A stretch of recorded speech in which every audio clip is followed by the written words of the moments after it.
بسم اللہ الرحمن الرحیم الحمد للہ رب العالمین والصلاة والسلام علی محمد وآلہ الطاہرین۔ ناظرین محترم، ہمارے پاس علامہ حافظ ابتسام الہی ظہیر صاحب کا ایک کلپ موصول ہوا، اور مولانا صاحب جو ہیں اہل حدیث کے ایک جید عالم دین ہیں اور مختلف ٹاک شوز اور مختلف جگہوں پر یہ جا بجا حاضر ہوتے ہیں۔ انہوں نے اپنی ایک تقریر میں ایک بات کہی کہ ان کی گفتگو ہو رہی تھی ایک شیعہ عالم دین سے، اور شیعہ عالم دین سے وہ بات کرتے ہوئے انہوں نے دو باتیں عرض کریں، اور ان میں سے پہلی بات آپ اس کو ملاحظہ فرمائیے اور انشاءاللہ پھر ہم اپنا تبصرہ دیتے ہیں۔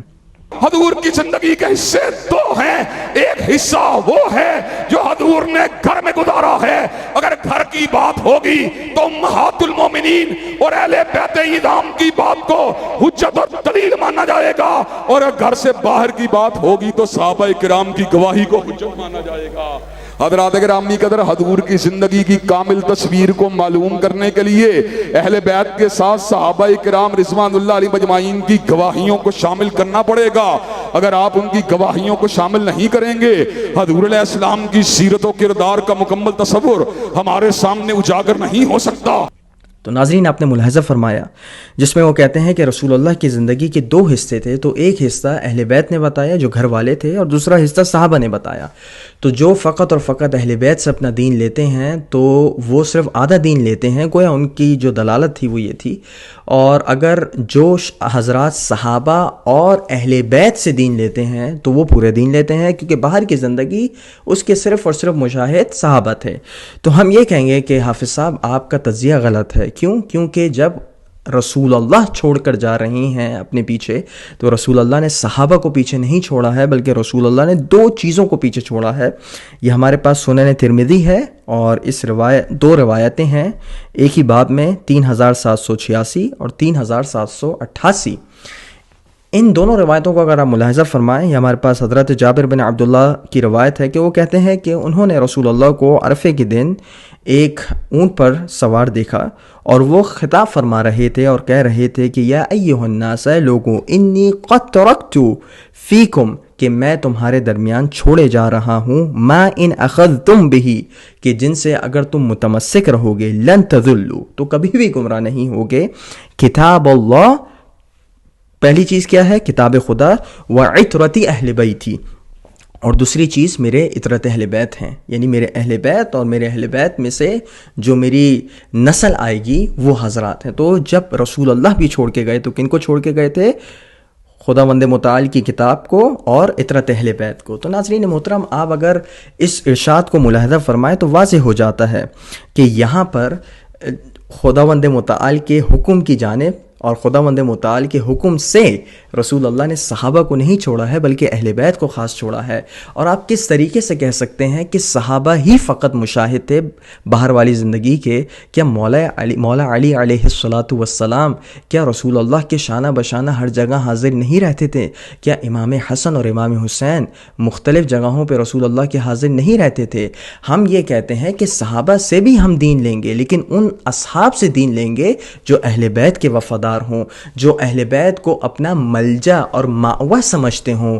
ہم ان حضرات سے دین نہیں لیں گے جنہوں نے اپنے اوپر چادر تو صحابیت کی اڑی ہوئی ہو، لیکن ان کا مقصد دین اسلام کو برباد کرنا تھا، ان کا مقصد اہل بیت سے دشمنی کرنا تھا، ان کا مقصد قرآن سے دشمنی کرنا تھا۔ تو ہاں، اگر آپ صحابہ سے ان صحابہ کو مراد لے رہے ہیں تو شیعہ حضرات ان سے پہلے بھی تبرہ کرتے تھے، آج بھی تبرہ کرتے ہیں اور ہمیشہ کرتے رہیں گے۔ لیکن جب گفتگو ہو رہی ہے ان صحابہ کی کہ جنہوں نے اہل بیت سے وفا کی، تو واضح طور پہ وہ جو ارشاد رسول اللہ کا نقل کریں اور جو ارشاد اہل بیت کا نقل کریں، وہ سارے کے سارے ہمارے سر پر حجت ہیں، ہمارے سروں پر حجت ہیں۔ لیکن ان صحابہ کو ہم حجت نہیں مانتے جو اہل بیت سے وفاداری نہیں رکھتے تھے۔ پھر مولانا صاحب نے دوسری بات کہی، اور اس کلپ کو آپ ملاحظہ فرمائیے۔ حضرات گرامی قدر، یہی وجہ ہے کہ اللہ تبارک و تعالیٰ کے فضل و کرم سے اہل حدیث نے جب بھی بات کی ہے، تولا کی بات کی ہے، اہل حدیث تبرعی نہیں ہو سکتا۔ معاویہ بن ابی سفیان ہو تب بھی تولا۔ تو ناظرین کرام، آپ نے اس کلپ کو ملاحظہ فرمایا، اس میں وہ ترہ امتیاز بتا رہے ہیں کہ اہل حدیث کا ترہ امتیاز یہ ہے کہ وہ فقط اور فقط تولائی ہوتا ہے، وہ کسی سے تبرہ نہیں کرتا، اور اس تولے میں معاویہ بن ابی سفیان کو بھی شریک کیا ہے۔ آئیے ہم قرآن مجید سے دیکھتے ہیں، سورہ توبہ ہے ہمارے سامنے اور اس کی آیت نمبر 114 ہے۔ میں جلدی کی خاطر ترجمے پر اکتفا کروں گا، اور جو واقعتاً ایک اہم چیز ہے، جو اہم عربی الفاظ ہوں گے اس کو نقل کروں گا۔ کہتے ہیں ابراہیم علیہ السلام کا اپنے باپ کے لیے، اب یہ اہل سنت کا ترجمہ ہے، ہم چونکہ اس ترجمے کو نہیں مانتے ہیں، حافظ جالندری صاحب کا ترجمہ ہے، کہتے ہیں اور ابراہیم علیہ السلام کا اپنے باپ کے لیے دعائے مغفرت مانگنا وہ صرف وعدے کے سبب سے تھا جو انہوں نے اس سے وعدہ کر لیا تھا، پھر جب ان پر یہ بات ظاہر ہو گئی کہ وہ اللہ کا دشمن ہے۔ توجہ فرمائے گا حافظ صاحب، جب بات واضح ہو گئی کہ ان کا چچا شیعہ نظریے کے مطابق، اہل سنت نظریے کے مطابق ان کے باپ، سگے باپ، تو اس کے بعد کیا کیا؟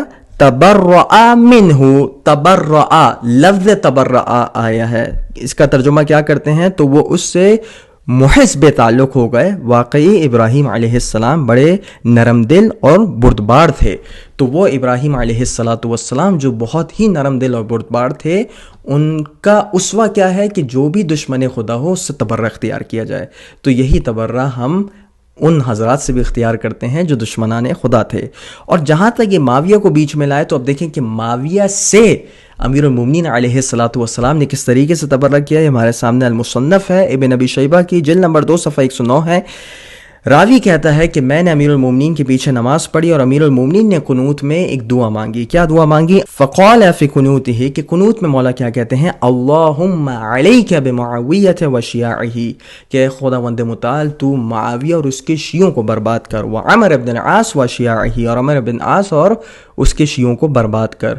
تو اس طریقے سے اور بھی جو ہے صحابہ کا نام ہے، عبداللہ بن قیس وغیرہ وغیرہ۔ تو یہاں پر یہ بات دیکھیں کہ خود امیر المومنین کا کیا طرز تھا۔ امیر المومنین کا طرز بھی یہ تھا کہ دشمنان خدا سے براعت کرنا اور تبرہ کرنا، یہ بھی امیر المومنین مولا کائنات کا وطیرہ تھا۔ تو اہل حدیث اگر صرف تولائی ہیں تو وہ قرآن مجید کے بھی مخالف ہیں، اہل بیت کی سیرت کے بھی مخالف ہیں، اور رسول اللہ کی سیرت کے بھی مخالف ہیں۔ تو چنانچہ یہ ان کے لیے ترہ امتیاز نہیں ہونا چاہیے، بلکہ یہ ان کے لیے باعث فضیحت ہونا چاہیے۔ اور انشاءاللہ اس گفتگو پر ہم اپنی بات کو ختم کرتے ہیں۔ وصلی اللہ علی محمد وآلہ الطاہرین۔